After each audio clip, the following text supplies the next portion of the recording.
Hey everyone, welcome to the Be Bold, Make Waves podcast, a show bringing you inspiring stories of women who are growing and scaling their business. I'm your host, Laura Comark, a website and tech integration specialist who works with online business owners who love their work and not their website. Join me as we have incredible conversations about business, mindset, productivity, and of course, the website and tech behind the business. Let's go ahead and dive in to this week's episode. Welcome to this week's show. I am so incredibly excited to introduce you to this week's guest, Sarah Masci.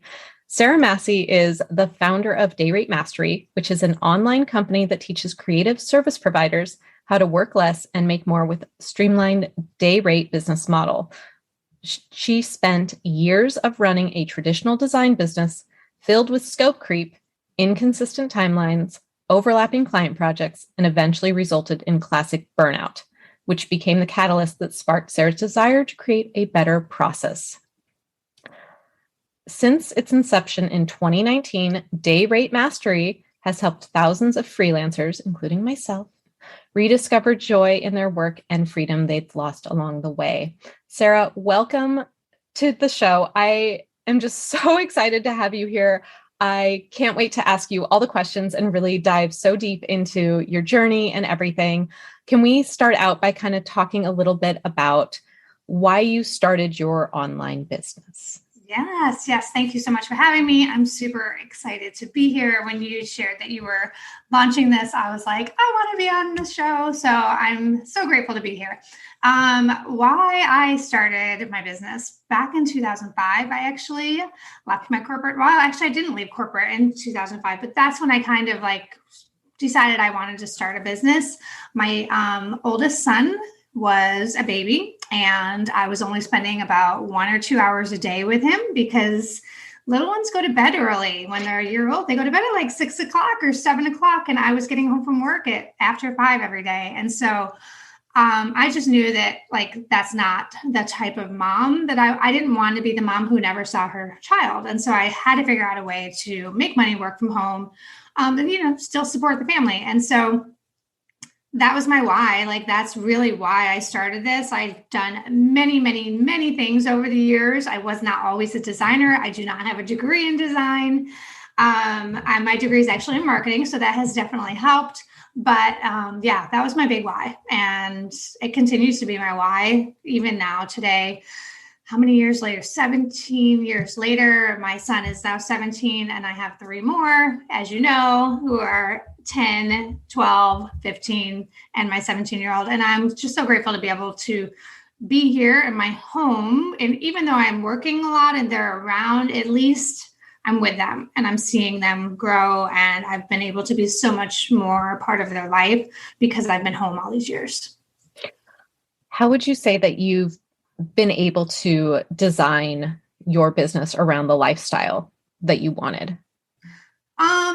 Well, it was definitely hard for those of you listening who have little ones. It's so hard when they're little to figure out that the balance and the juggle. And it is a struggle because, you're trying to work, you're trying to grow a business, and you've got kids at home. And sometimes it can be really difficult to manage it all and balance it all. So I was very stressed out for those years when I was trying everything in my power to grow a business and also manage toddlers and newborns and small children. And it was just a lot of work.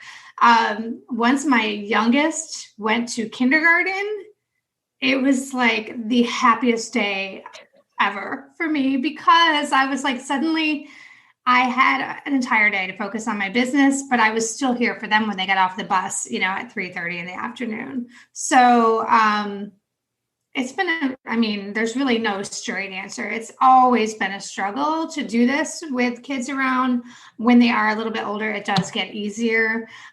This morning, they didn't get up until after 10 o'clock. So I just got up and worked and I didn't even hear from them. I had to go wake them at 10 o'clock this morning. So that's what happens when they get older. I cannot even imagine that at this point with a 6-year-old and a 4-year-old. Yeah. Them sleeping in, we're it's 7 o'clock. They're not up yet. What is wrong? There must be something wrong. Are they breathing? Yeah. Yeah. Actually, my 10-year-old came down today and he was like, Mom, this is the second day in a row that I slept until 10 o'clock. And I was like, yeah, like you're getting older, I guess. But yeah, it does happen. So Did you put them in, because you were saying when your youngest finally went to kindergarten, started school system, did you have them in like any sort of preschool or a nanny, babysitter, anything else to give yourself a little break?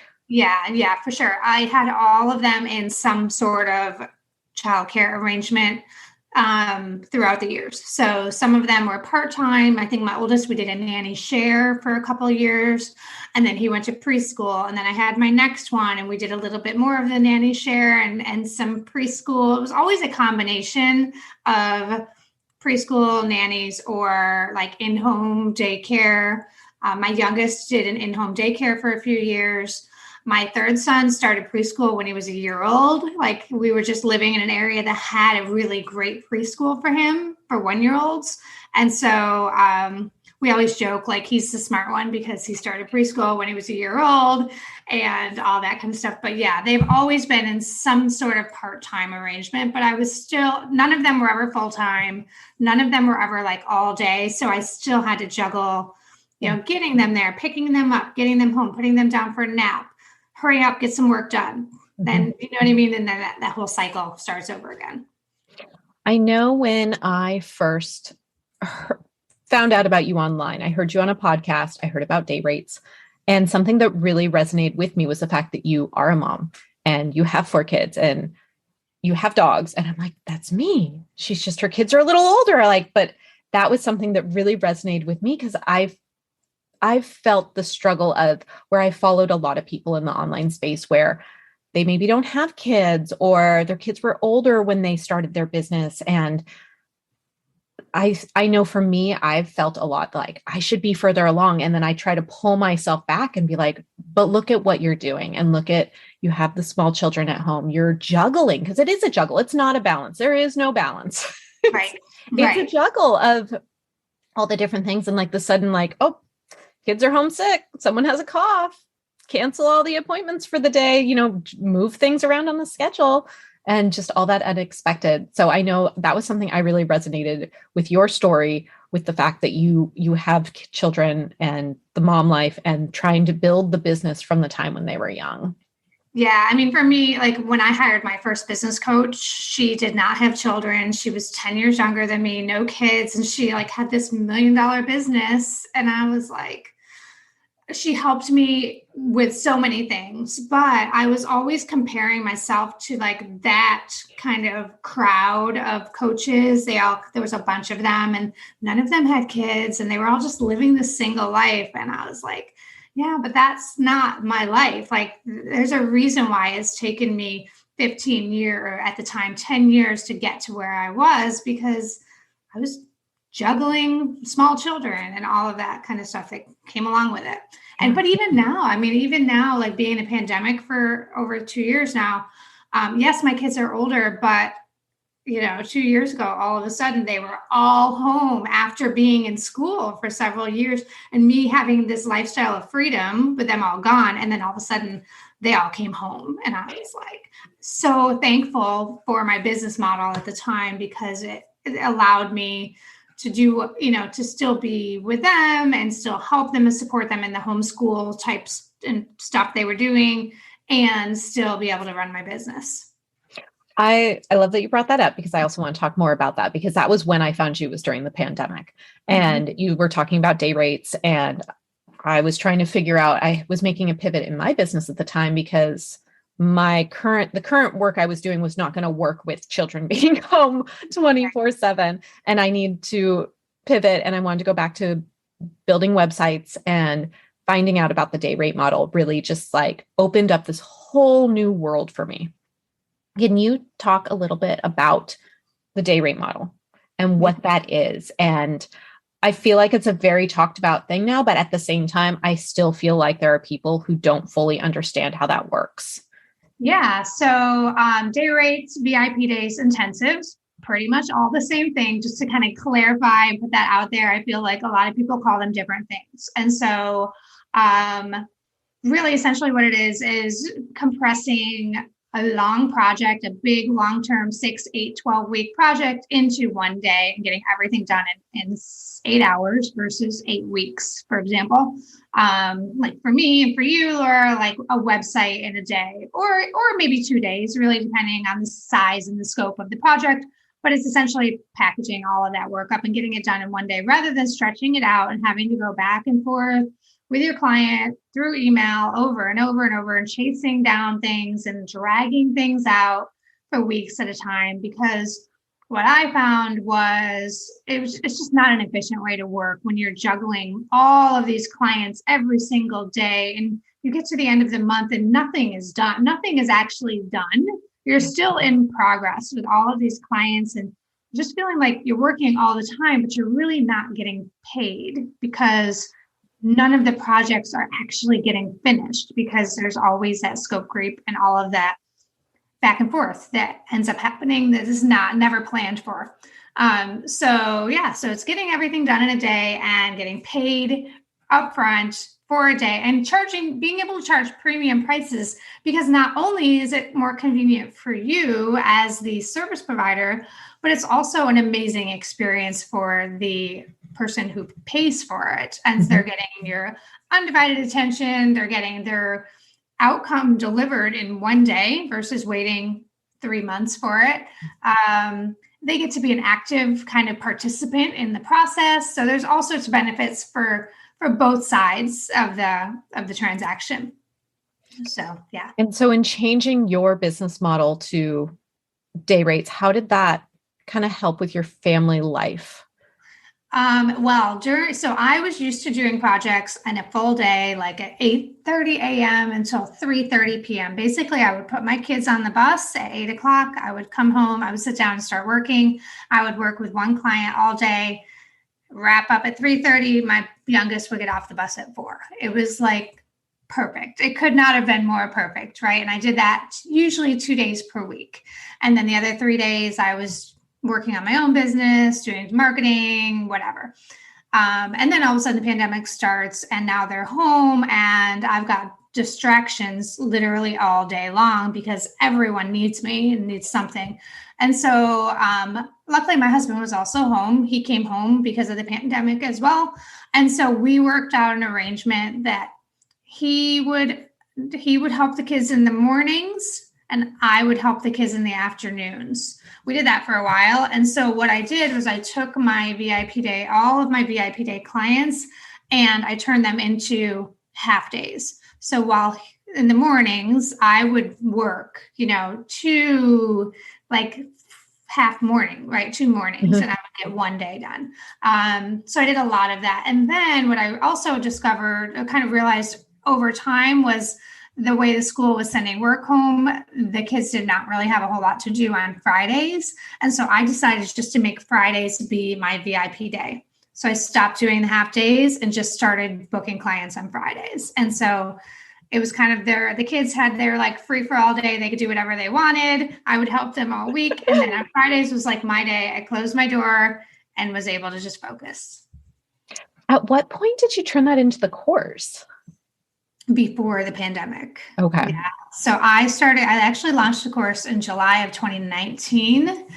And but actually I only had about 30 people go through the course in 2019. And then I officially launched it in the big kind of webinar evergreen model where you found me. That actually launched in March of 2020. It was just perfectly coincided with the pandemic. And so I actually started bringing in a lot more revenue from the course that I was able to cut back on doing intensive. So I was able to only do the 1 day a week. So having that Friday worked fine to do 1 VIP day a week. And then all of my other revenue was coming from course sales. And who would you say that your course is mostly geared towards? Who are the perfect people for that? Expert service providers. So typically web designers, brand designers, copywriters, marketing strategists, or marketing doers, people who do type of marketing work, OBMs, VAs, anybody who really specializes in a system, a method, or a process, anyone who's selling packages that have to be delivered over a long period of time, that type of freelancer is really the best fit for this model. I mean, we've worked with coaches and consultants as well, but just based on my personal experience as a web designer, service provider, like I can really like get inside of that type of business model and support the people who have a similar model.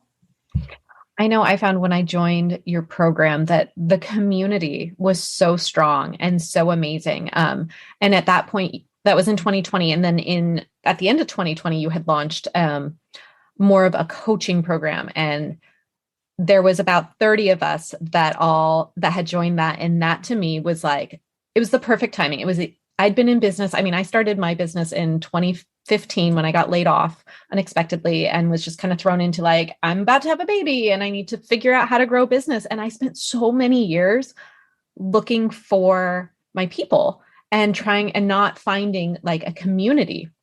And it really was when I joined your programs that I found that community and those like lifelong friends and the people I now collaborate with and I partner with. And that to me was so like, even more so than the life-changing magic of day rates was the life-changing magic of the community that I went into when I joined up with everything you created.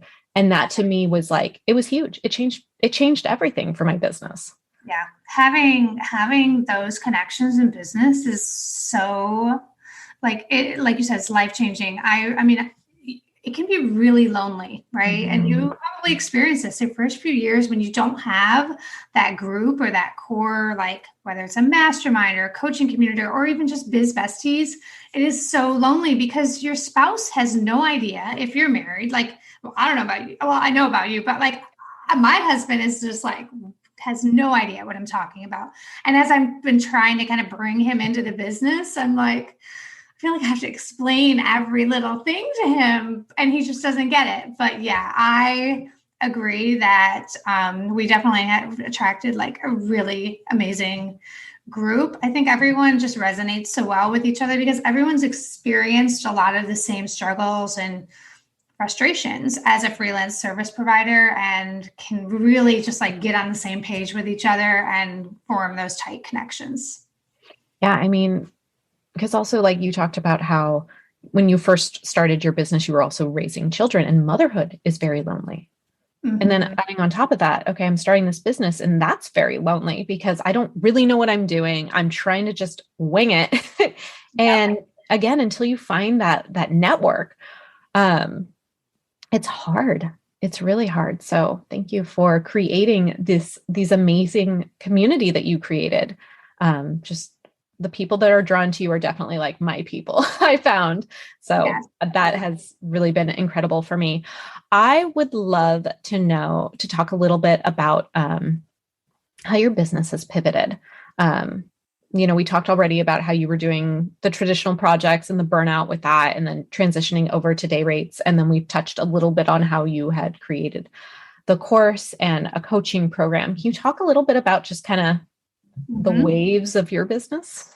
Yeah. So, I was doing web design and branding. And before I launched the course that you joined, I actually had launched a branding course. It was like a membership. So I did it. It was like a $29 a month DIY branding membership. It was called Simple Brand Academy. And it was kind of a spin-off from my mood board challenge, which I think you've probably gone through. I have not. Okay. I have not. It's been on my list to go through it. I've always wanted to because I've been hearing about it for all these years. And I feel like everyone's like starts there. Like that was like my thing that people started with, but that's fun. I'm so glad to hear it's not like the only thing that people find me. I heard you on a podcast. Yeah. That was, and then a different podcast, all of a sudden you were on again. And I'm like, who's this Sarah Masci? And then one of the clients I had at the time that was my last retainer client that stayed on during the pandemic, she was like, oh, I'm doing this joint venture with Sarah Masci. I'm like, she keeps coming into my world. There's a reason. And I watched the joint venture and I was like, yep, sold. Yeah. I need her in my life. So I started with, so I had a 5-day mood board challenge, and that's where a lot of people kind of learned about me. And I was kind of known as the branding girl and the mood board challenge girl before I became the day rate girl. And so I did that in right when I launched my first VIP day client with a VIP day client, I also launched this membership. I kind of did it almost like within just a few months of each other.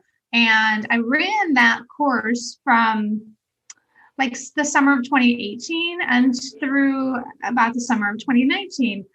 Well, what I realized, and then I launched my Get Booked by the Day VIP Day course in the summer of 2019. And very quickly, I realized that how much more I enjoyed working with fellow freelancers who were struggling with the same things that I struggled with and overcame, versus trying to teach non-designers how to be designers. That was like so frustrating for me because it was just hard. Sometimes it's just hard to teach someone how to design if they are not naturally inclined, if they don't have that natural design ability, right? And so I was like, I came to a crossroads where I knew I had to decide, because everyone I was listening to and getting coached by and reading was like, you have to go in on one thing.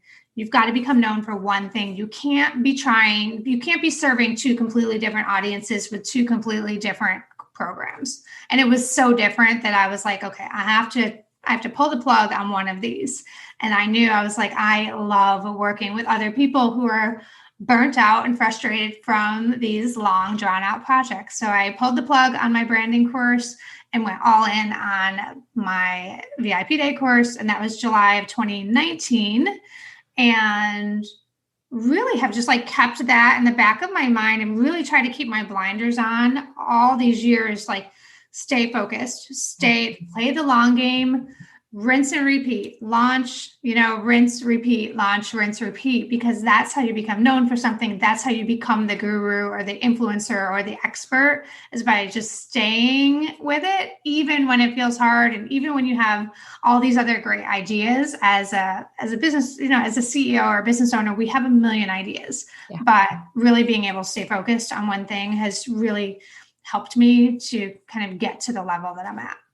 When you start to want to wander off track, what do you do to get yourself back on that stay focused track? I reach out to my mentors and say, I've got this idea I'm thinking about doing. And they're like, no, just stay focused on what you're doing. Yeah, no, but really it comes down to having really good coaches and mastermind peers who help me stay focused.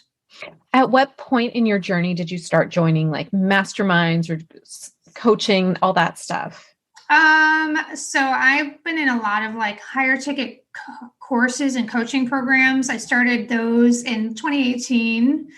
I started kind of joining the bigger ticket courses. And then I joined my first mastermind. Like I joined some high ticket coaching programs in 2020.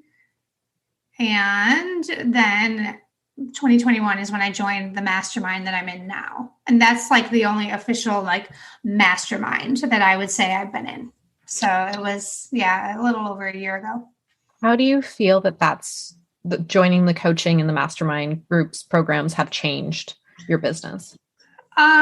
Well, I would say the coaching programs, the high ticket courses and coaching programs, I always join programs that I know are going to give me a very specific result. So, when I wanted to launch an evergreen webinar funnel, I joined a high ticket course that would give me exactly what I needed to launch an evergreen webinar funnel. And I always want to join something where I know I'm going to get that ROI very quickly and then exceed it. So evergreen webinar funnel, I joined a high ticket course when I wanted to launch my membership back in 2018. I went with a course that taught memberships. When I launched my high ticket coaching program, the one that you joined, I was in a program that taught high ticket coaching programs. And now the mastermind that I'm in is so much more broad. It's just a very general, there's nothing specific that I'm learning. There's no curriculum, but it's the people. I'm there for the people, and I'm there for the access to the coaches that are in the mastermind, for like sounding boards, just feedback. Whenever I'm struggling with anything, I know I have mentors, coaches, and peers who I can go to, and I'm going to get everything I need from that group. I love that. And I think that's such a great way to look at when joining those programs is what specifically is it that I'm looking for to get out of my business, or to, what's the thing I'm trying to accomplish, and then finding the program that supports that. I think that's really great advice. And I love that so much. Yeah. I just feel like going with someone who's very specific about what they teach is going to get you so much further, so much faster than trying to learn it through a general coaching program or a general coach who doesn't have the experience in that thing. Yep, absolutely. Oh, I love that. So I would love to know, what are you doing that's being bold in your industry? I think just trying to simplify everything for just my clients and my peers is really like, I feel like everyone's so caught up in having like these perfect models and these perfect frameworks and these perfect offers. And so many people get stuck and they don't put anything out there because basically it's procrastination. They're trying to make sure everything is just perfect before they put it out there. And so really just helping people take the leap and ensuring them that it's okay if it's messy. Like, my whole do it messy motto. I mean, we run that as like a challenge inside of our course, because people come into the course and they're like, I don't know if this is ready. I don't know if this is good enough. And I am of the mindset that you learn so much more by doing it messy and putting it out there imperfectly and unfinished than you will ever learn by just sitting there and waiting for it all to be perfect before you put it out there. So we are huge advocates of taking imperfect action, and we really try to encourage all of our students and clients and our audience just in general to just go for it. Just do it, and you can go back and fix it later. It doesn't need to be, we always make it perfect eventually, but it doesn't need to start that way. And I've loved that so much. And that right there is what helped move my business forward. When I joined your program, started working with you, and you were like, just do it messy. I'm like, what do you mean? But I'm a perfectionist. I'm, right. And you were like, just do it messy. It's okay. You can go back and change it later. And that has just shifted my mindset around business, around my life, around just everything, so much of just trying to put it through that lens of do it messy. And because if you want to do it perfect, it's going to sit there and you're never going to hit the send button or the publish button or whatever the button says. Right. You're not going to move forward with it if you wait for it to be perfect. But if you, and also you can make it part of your brand where people know, like, we're doing it. We're going with it. It's okay. If there's a typo, that's fine. It's okay. If a link's broken, whoops, it's okay. But we did it. We put it out there. And that's the important thing, because that's really, if you don't put the offers out there, you're not going to grow your business. Right. Well, I mean, the biggest thing is you get so much feedback you'll get good feedback. You'll get amazing testimonials from your messy offers, right? Like, I remember when I first offered my very first VIP day, I had nothing figured out. I had no sales page for it or work with me page. I had no systems. I had no framework, no process, like literally nothing. I was just like, well, I don't have time to fit you into my schedule for a long project. And I certainly don't have time to spend 2 hours putting a proposal together for you. But if you want to pay me for a day, I can carve out this, next Friday and get it done for you. And she was like, okay, that's great. And I was like, perfect. And we did it. And I realized that I undercharged. And so I learned from that. I realized that I overestimated what I could finish in a day. Mm-hmm. I learned from that. But if I had never said it, if I had worried about having none of this would have ever happened. And I literally just learned so much from that one messy offer that I was then able to use for the next person that came through the door. So you recently were talking about, you sent out an email about burning down all your funnels on the back end. Mm-hmm. And I would love to hear more about that. I've been so intrigued ever since I saw that email. And I go, what do you mean you're burning it down? Because I I love the funnels. I love the back end. I've gotten to where I'm setting up a lot of the email funnel systems and nurture sequences for clients. But my big thing is like, let's keep it simple and not have all these different legs to things because it gets complicated. And I don't like complicated. I like things to be simple. Yeah. Yeah. I mean, that's really the bottom line is that I like my number one core value is simplicity. That's why I loved the VIP day model so much because it was so easy. It was so simple. People bought it. They loved it. I delivered it in a day. Then we were done. And it was just simple. Everything about it was simple. And then I launched a course and then another course and then a coaching program and then a mastermind. And then I was like, and then a retreat where we all went, you know what I mean? I was like, I have just like made this simple business so complicated, and the amount of tags in my system and knowing who's gotten this and who's enrolled in this. And well, if they're in this, then they can't get this email because this is for these people. And then I would get emails back from people being like, I just received your email about this program, but I'm already in it. Do you need help do you need help fixing your funnels? And I would be like, oh, that was embarrassing. Like that was messy and really embarrassing. And it just, it got so complex. Like, I mean, we're talking hundreds and thousands of tags in the system and segmentations. And the other thing is like when you put people into all these funnels and when you have as many as what we had going on the back end, and you've got people in all these funnels at any given time.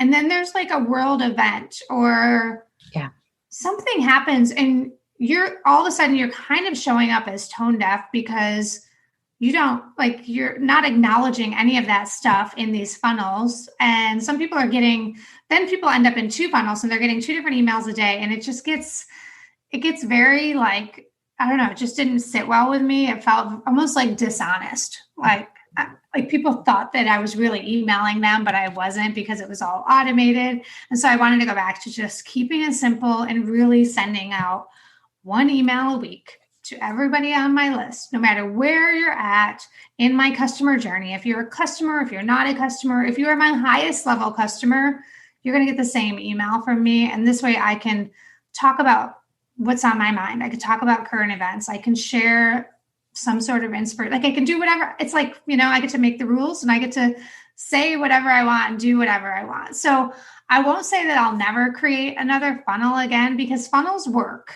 Mm-hmm. But I just got to a point where there was too many and there was too much stuff and we really needed to burn it all down. And maybe we will start some simpler ones in the future, depending on new courses or new programs that we launch. Like I can't say we'll never do that, but for now it feels really good to just keep it simple, send out one email a week, actually 2 emails a week. So we're going to send the spotlight newsletter one day, which is kind of like announcements, things we're doing, podcasts, summits, that kind of thing. And then the Friday email we're calling white space because that's how I want to feel. I just love that white space. And it does not feel calm and clutter free when there's all of this other stuff going on. So I want to kind of bring it back to that calm, simple email in your inbox, little like inspiration, nothing too big, nothing that's going to take too much time. So yeah, I'm excited. I love that. And I love like right there, just like the permission to run your business in a way that feels good to you. And if something's not feeling right, you have the right to change it. Right. And that's the beauty of us owning our own businesses and running our business the way we want to. And I love that. I loved that you had messaged that you were going to burn it all down. I'm like, I need to know more about this. Yeah, it definitely got a lot. We got a lot of replies from that email. I was like, well, there's some good open rates right there and some good algorithm stuff. But yeah, a lot of people were very excited about it too. So I love that. We are getting close to our time together. I do have a couple more questions that I definitely want to touch on. I know you're aware of, I am really big on celebrating wins and the achievements we have and the success that we've created, the opportunities, how we've shown up and all the things. I would love to know, what is something that you are most proud of when it comes to your business? Good question. I think I'm just most proud of building this company from the ground up and really staying the course and persevering through a lot of hard times, like a lot of stress, a lot of frustration. There was a lot of years where I wanted to burn the whole thing down or just give up. I mean, I remember like trying to apply for jobs at one point because it felt like this endless push. Like I felt like all I was doing was pushing. And yes, I have a lot of grit and persistence, and that's just, I'm stubborn and I'm not going to give up on anything, but it's really exhausting and tiring at times. But then now I can look back and be like, wow, like we've really come a long way. So I'm definitely celebrating that. Also, I think the other big thing for me was not having spousal support of my business for a long time. He didn't see the vision. He didn't understand what I was trying to do or what I was trying to create. I probably didn't even understand what I was trying to create for a long time, but I just stayed focused and pushed through anyway and I kept thinking to myself, I'm going to prove him wrong. I'm going to prove him wrong. I'm going to prove him wrong. And now we are on the other side of that, where he's so supportive and so encouraging and just celebrating wins with me all the time now, which is, it's like made our relationship, like, you know, it was rocky there for a while, like going through that together. And now that we're on the other side, it's been really awesome. Oh, I love that. Yeah. When you did feel like you wanted to just burn it all down, what do you think what'd you tell yourself to get out of that mindset? How did you pull yourself back around? Did you take a break and step away for a minute? I don't think I've ever taken a break in 17 years, really, except for like a day or two here, a week off or whatever. But no, I didn't take a break. I just knew it's just not in my nature to quit. And I knew that I hated corporate life and I did not want to work for anyone else. And I knew the potential that that being an entrepreneur, like a successful business, is so much more prosperous and lucrative than going back and working for somebody else, making an hourly wage or salary. I mean, I look around at my friends and family who have traditional jobs, and, you know, we just booked a week at the beach next week. Very, very spontaneous. Like it was that we found a great deal on a beach house. And I was like, let's go to the beach for a week. But it has 12 beds. And so there's only 6 of us. And I was like, who can we invite? Who can come with us? But they all have traditional jobs and they can't just leave and go away for a week. And so it's really that for me was like knowing how much I value the freedom and simplicity of setting my own hours, doing my own thing, and having no cap on my earning potential, and just knowing all of that. And so that's kind of what has kept me going. But like I said, I look around and I'm like, oh, I wish I could just like shake some of these people and be like, do you realize how much freedom you would have if you would just go and start your own thing? But I guess I keep being reminded that that's not in everyone's blood. Like everyone doesn't have that same entrepreneur mentality that we have. But it's definitely, that's what's kept me going.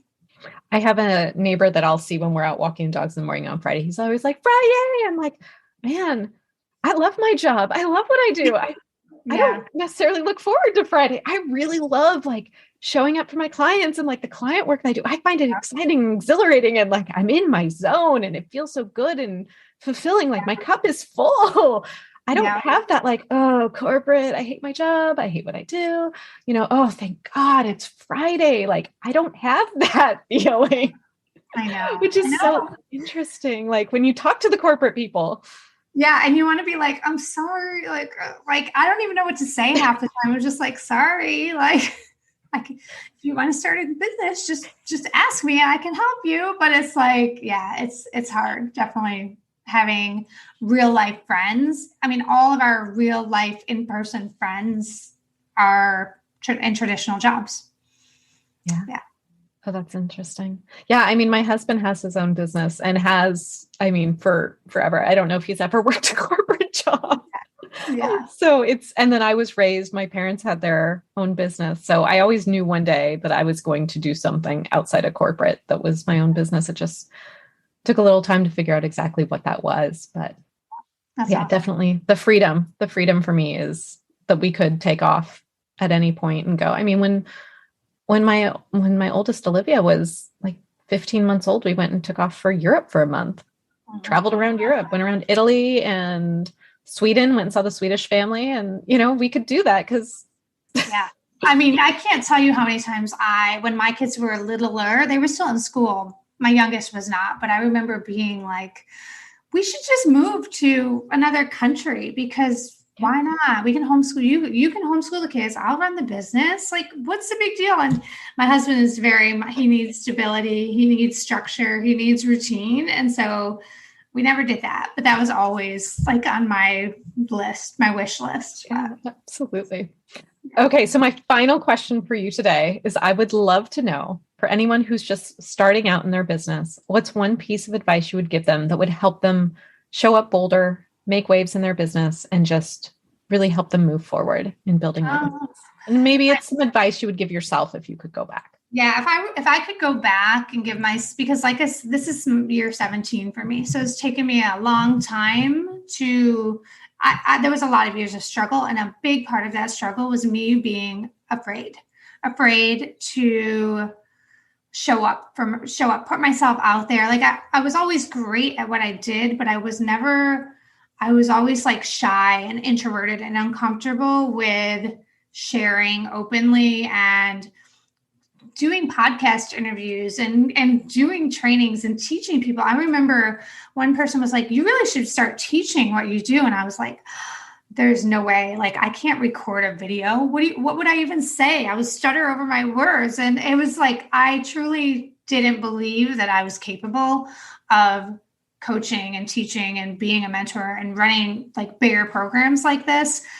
I just didn't have that belief in myself. So it's really, my advice would be to believe in yourself. And if you're scared, like, you've got to push through those fears, even if there are a whole bunch of little fears, like push through whatever's holding you back, because there's so much more on the other side of fear.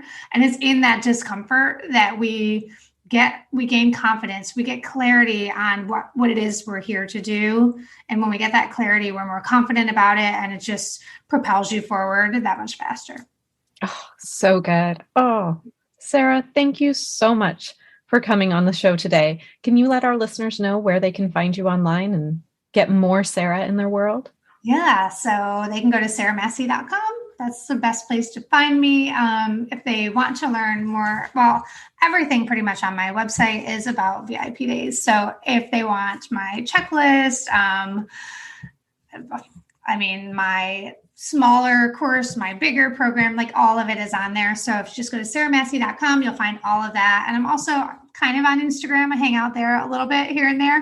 I'm not like super consistent or active, but I'm at Sarah Masci on Instagram. Wonderful. I will link all that up in the show notes. And can you also just let our audience know who our little furry friend behind you is? Yes. Oh, there's Mabel. We can't see her. We can't see her eyes right now. She needs a haircut, but yeah, she's my little office partner. And she's probably in more than half of the videos. Wonderful. Yeah. Well, thank you so much, Sarah. Again, it's been such a pleasure having you on the show. Thank you. Thanks so much for listening to this week's episode. Be sure to check out the show notes at lauracomark.com/podcast. And if you're ready to grow and scale your business and your current website is outdated and doesn't reflect the magic you bring and the results you get for your clients, go to lauracomark.com to find out how I can help bring your vision to life. That's laurakomark.com. Thanks so much for listening. We'll see you next week.